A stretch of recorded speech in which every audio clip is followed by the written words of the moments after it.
Assalamu alaikum students. Hope you all are fine. I'm your science teacher, grade 6, lecture number 6. Today our topic is unit number 12, properties of light. Book page number 114.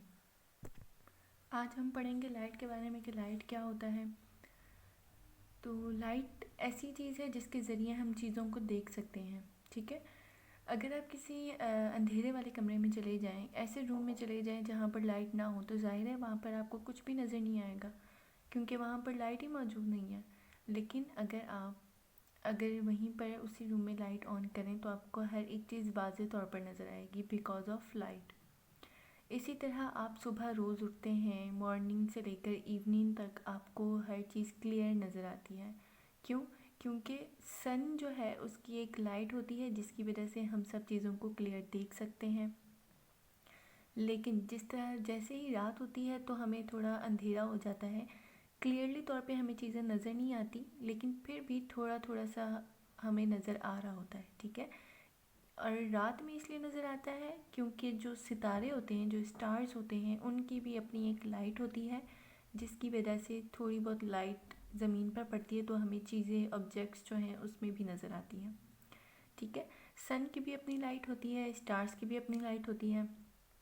और light जो होती है वो एक form of energy है, energy की एक form है जो कि बिल्कुल एक स्ट्रेट लाइन में ट्रैवल करती है। ठीक है, अब सन की जो लाइट है वो हमारे पास 300 मिलियन मीटर पर सेकंड में ज़मीन तक पहुंचती है।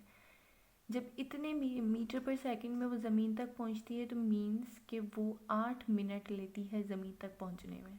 ठीक है, सन की लाइट ज़मीन तक पहुंचने में टोटल 8 मिनट लेती है, जिसमें वो कितना फ़ासला तय करती है? 300 मिलियन मीटर पर सेकंड का फ़ासला तय करती है। और अगर हम कहें कि लाइट जो है वो स्ट्रेट लाइन में कैसे ट्रेवल करती है, तो इसके एग्जांपल आप ले लें कि अगर किसी ऐसे रूम में जाएं जहाँ पर लाइट ना हो, वहाँ पर जाकर आप टॉर्च ऑन करें। ठीक है, तो टॉर्च ऑन करेंगे, आप देखेंगे जो टॉर्च की लाइट होगी वो बेंड नहीं हो रही होगी, वो बिल्कुल एक स्ट्रेट डायरेक्शन में जा रही होगी, जिसकी वजह से हम कहते हैं कि लाइट क्या है? स्ट्रेट लाइन में ट्रेवल करती है, लाइट कभी भी बेंड नहीं होती है। ठीक है, अब हमारे पास 2 टाइप्स ऑफ ऑब्जेक्ट्स होते हैं, luminous objects and non luminous objects. Luminous objects वो ऑब्जेक्ट्स होते हैं जो अपनी खुद की लाइट प्रोड्यूस करते हैं। ठीक है, जिनके पास अपनी लाइट होती है। फॉर एग्जांपल सन है, उसके पास भी अपनी लाइट है, वो अपनी खुद की लाइट प्रोड्यूस करता है। स्टार्स हैं, बल्ब्स हैं, फायरफ्लाइज हैं, टॉर्चेस हैं, ये सब जो है ल्यूमिनस ऑब्जेक्ट्स हैं। क्यों? क्योंकि इनकी जो अपनी खुद की लाइट है वो प्रोड्यूस होती है। और नॉन ल्यूमिनस ऑब्जेक्ट्स वो हैं जिनकी अपनी खुद की लाइट नहीं होती है, जो अपनी लाइट प्रोड्यूस नहीं कर सकते। For example moon, wood, bricks, clothes. In fact जो ह्यूमन बींग्स हैं वो भी नॉन ल्यूमिनस ऑब्जेक्ट्स में आते हैं क्योंकि वो जो है अपनी खुद की लाइट प्रोड्यूस नहीं कर सकते। ह्यूमंस जो हैं वो भी नॉन ल्यूमिनस हैं। ठीक है, और ये चीज़ें जो हैं ये भी नॉन ल्यूमिनस है क्योंकि इनकी अपनी लाइट नहीं होती है। ये जो है ल्यूमिनस ऑब्जेक्ट्स के ज़रिए हमें नज़र आते हैं। जो ल्यूमिनस ऑब्जेक्ट्स लाइट प्रोड्यूस करते हैं, जैसे कि सन लाइट प्रोड्यूस कर रहा है, तो उसी की वजह से हमें बाहर जो कुछ अशिया हैं, जो कुछ ऑब्जेक्ट्स हैं वो नॉन ल्यूमिनस हैं, जो कि हमें सन की वजह से नज़र आते हैं। ठीक है, और हमारी जो आइज़ हैं वो भी नॉन ल्यूमिनस हैं। ये जो हमारी आइज़ हैं ये भी नॉन ल्यूमिनस हैं क्योंकि इनकी अपनी लाइट नहीं होती है। इन पर जो है ये रिफ्लेक्शन के ज़रिए चीज़ें देख सकती हैं। अब इस डायग्राम में आपको नज़र आ रहा होगा कि ये जो सन है ल्यूमिनस ऑब्जेक्ट है, बुक नॉन ल्यूमिनस ऑब्जेक्ट है। ठीक है, अब सन की लाइट बुक पर पड़ेगी। ठीक है, तो बुक पर वही लाइट रिफ्लेक्ट करके हमारी आइज़ में जाएगी, जिसकी वजह से हमें ये बुक नज़र आएगी। ठीक है, सन को अगर हम देखें तो सन की लाइट हमारी आइज़ पर पड़ती है, जिसकी वजह से रिफ्लेक्शन होता है, और उसी रिफ्लेक्शन के ज़रिए हम चीज़ों को देख सकते हैं। ठीक है, एक मुस्लिम साइंटिस्ट थे अल-हैज़न, जिन्होंने ये फिनोमेना पेश किया था कि we see objects when light from a luminous object falls on an object and is reflected back to your eyes.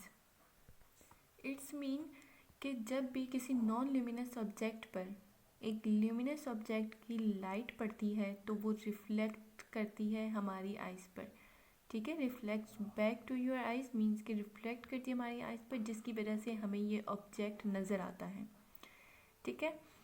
Next हम पढ़ेंगे प्रॉपर्टीज़ ऑफ लाइट। तो प्रॉपर्टीज़ ऑफ लाइट में हमारे पास इसकी 3 प्रॉपर्टीज़ हैं। मतलब कि कुछ मटेरियल्स ऐसे हैं जिन पर लाइट का बिहेवियर भी डिफरेंट होता है, लाइक ट्रांसमिशन। अब ट्रांसमिशन क्या होता है? ट्रांसमिशन ऑफ लाइट उसको कहा जाता है कि जब आपके पास कोई ऐसा मटेरियल हो जिसमें से लाइट पूरी की पूरी जो है ट्रैवल कर जाए, ठीक है। मीन्स कि वो रिफ्लेक्ट बैक ना हो और वहीं पर स्टॉप ना हो जाए। आपको यहाँ नज़र आ रहा होगा कि लाइट जो है वो यहाँ से आ रही थी और इसके अंदर से गुजर कर बाहर तक आ गई है, मतलब कि वो बीच में स्टॉप ना हो, उसी मीडियम के उसको उसी ऑब्जेक्ट के अंदर से क्रॉस करके बाहर आ जाए, ठीक है। और उसकी जो डायरेक्शन है वो भी चेंज ना हो। यहाँ पर भी आप देख रहे हैं कि इसकी लाइट की जो डायरेक्शन है वो चेंज नहीं हुई है, बिल्कुल जैसे ही हमने किसी ट्रांसपेरेंट ऑब्जेक्ट पर लाइट पड़ी थी बिल्कुल वैसे ही वो बाहर आ चुकी है उससे। और ट्रांसमिशन ऑफ लाइट तब मुमकिन है जब आपके पास जो ऑब्जेक्ट है, जो मटेरियल है, वो ट्रांसपेरेंट हो। ये तकरीबन हमेशा ट्रांसपेरेंट ऑब्जेक्ट्स में ही मुमकिन होता है। अगर आप कोई गिलास ले लें ट्रांसपेरेंट और उसमें से लाइट पास करें तो वो कम्प्लीटली तौर पर पास हो जाएगी, वो जो है रिफ्लेक्ट बैक नहीं होगी या गिलास जो है उसको अपने अंदर एब्जॉर्ब नहीं कर लेगा, बल्कि वो कम्प्लीटली तौर पर स्ट्रेट लाइन में, जिस तरह आपको यहाँ नज़र आ रहा है, बिल्कुल एक इसी तरह स्ट्रेट लाइन में पास हो जाएगी उस गिलास में से। और उनको ट्रांसपेरेंट मटेरियल्स कहा जाता है।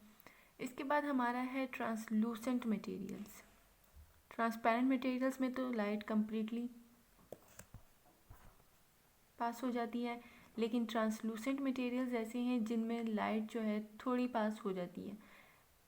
मीन्स के जितनी भी लाइट अगर आप उस ट्रांसलूसेंट मटेरियल पर डालें, जितनी भी लाइट फॉल करेगी उस मटेरियल पर, तो उसमें से कुछ लाइट जो है पास हो जाएगी और कुछ लाइट जो है या तो वो अपने अंदर एब्जॉर्ब कर लेगा या तो वो रिफ्लेक्ट हो जाएगी।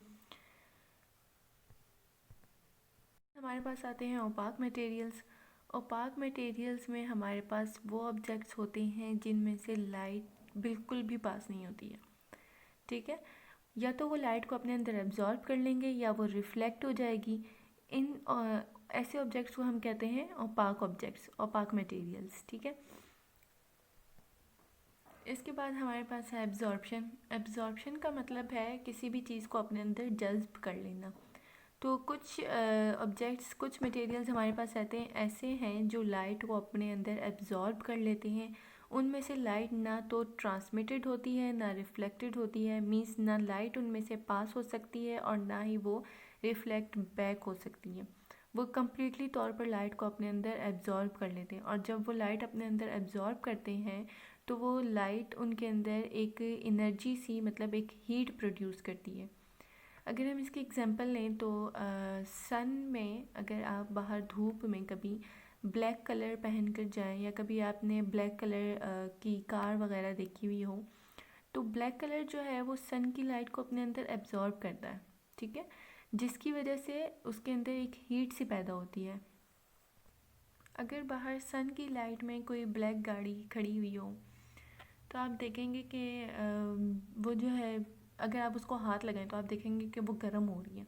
क्यों गर्म हो रही है? क्योंकि जो सन की लाइट है वो उसको अपने अंदर एब्जॉर्ब कर रही है, जिसकी वजह से उसके अंदर हीट प्रोड्यूस हो रही है। तो इसको हम कहते हैं एब्जॉर्प्शन। नेक्स्ट हमारे पास है रिफ्लेक्शन। रिफ्लेक्शन का मतलब है कि कोई भी ऐसी सरफेस जिस पर लाइट रिफ्लेक्ट हो जाए, मीन्स कि ना तो वो ट्रांसमिटेड हो और ना ही वो एब्जॉर्ब करे, बल्कि लाइट को रिफ्लेक्ट कर दे, मतलब कि उसको वापस भेज दे लाइट को। और ये ज़्यादातर कब होता है? जब भी आप मिरर में देखते हैं तो मिरर जो है वो लाइट को रिफ्लेक्ट कर देता है, तो मिरर पर जो लाइट पड़ती है वो रिफ्लेक्ट हो जाती है ज़्यादातर। और जो रिफ्लेक्शन की जो लाइट होती है, मतलब जो लाइट रिफ्लेक्ट कर जाती है, उसकी डायरेक्शन चेंज हो जाती है। यहाँ पर आप देख रहे हैं कि ये वाली इसकी डायरेक्शन कैसी है, और जब ये रिफ्लेक्ट हुई है तो इसकी डायरेक्शन चेंज हो गई है। ठीक है, अब नेक्स्ट हम लॉ ऑफ रिफ्लेक्शन में इसको डिटेल से पढ़ेंगे कि रिफ्लेक्शन होता क्या है। Next topic is law of reflection. Law of reflection का अगर हम बात करें तो कोई भी एक स्मूथ सरफेस, जैसे कि हम मिरर को ले लेते हैं। ठीक है, मिरर एक स्मूथ सरफेस है, अगर इस पर लाइट फॉल करती है तो वो ना तो इसके अंदर एब्जॉर्ब होगी और ना ही वो इसके अंदर से पास हो जाएगी, बल्कि वो रिफ्लेक्ट बैक हो जाएगी। ठीक है, और उसी रिफ्लेक्शन की वजह से हम मिरर में देख सकते हैं। ठीक है, अगर लाइट वहाँ से रिफ्लेक्ट ना हो तो हम मिरर में देख भी ना सकें। ये हमें एक डायग्राम शो की गई है लॉ ऑफ रिफ्लेक्शन की। ये मिरर है, स्मूथ सरफेस है आपके पास एक। ठीक है, मिरर, इस पर अगर ये लाइट पड़ रही है, लाइट फॉल कर रही है, तो इसको हम कहेंगे इंसिडेंट रे। इंसिडेंट रे वो रे है, मींस जो लाइट मिरर पर फॉल करती है। ठीक है, ये लाइट मिरर पर फॉल कर रही है तो ये हमारी हो गई इंसिडेंट रे। और ये जो पॉइंट है जहाँ पर लाइट फॉल कर रही है, जहाँ पर लाइट पड़ रही है, इस पॉइंट को हम कहते हैं पॉइंट ऑफ इंसिडेंस। ठीक है, इस पॉइंट को कहेंगे पॉइंट ऑफ इंसिडेंस। और जब वो लाइट रिफ्लेक्ट कर जाती है, ठीक है, किसी और डायरेक्शन में जब ये लाइट रिफ्लेक्ट कर जाती है तो इस वाली लाइट को, इस रे को हम कहते हैं रिफ्लेक्टेड रे। जो लाइट की रे पड़ रही थी उसको हम इंसिडेंट रे कहते हैं, जिस पॉइंट पर वह फॉल करती है उसको हम पॉइंट ऑफ इंसिडेंस कहते हैं। और जब वही लाइट की रे रिफ्लेक्ट हो जाती है, मींस बाउंस बैक हो जाती है, वापस मुड़ जाती है, तो हम इसको कहते हैं रिफ्लेक्टेड रे। ठीक है, अब इन दोनों रे में हमारे पास एक 90 का एंगल बनता है। पॉइंट ऑफ इंसिडेंस पर हमारे पास एक 90 का एंगल बनता है। ठीक है, उस एंगल को हमने n का नाम दे दिया, मींस नॉर्मल। इस लाइन को हम नॉर्मल कहेंगे।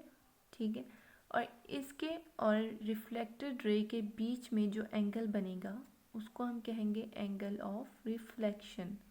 ठीक है, नॉर्मल और रिफ्लेक्टेड रे के मिड में जो एंगल बनेगा उसको हम कहते हैं एंगल ऑफ रिफ्लेक्शन। इसी तरह इंसिडेंट रे और नॉर्मल, इन दोनों का जो एंगल बनेगा उसको हम कहेंगे एंगल ऑफ इंसिडेंस। मीन्स हमारे पास दो एंगल होगी, एक एंगल ऑफ रिफ्लेक्शन जो नॉर्मल और रिफ्लेक्टेड रे का है, और एक एंगल ऑफ इंसिडेंस जो नॉर्मल और इंसिडेंट रे का है। और ये दोनों एंगल जो हैं बिल्कुल सेम होंगे। ये वाला एंगल 90 का होगा, angle of reflection, angle of incidence बिल्कुल सेम होंगे। ठीक है,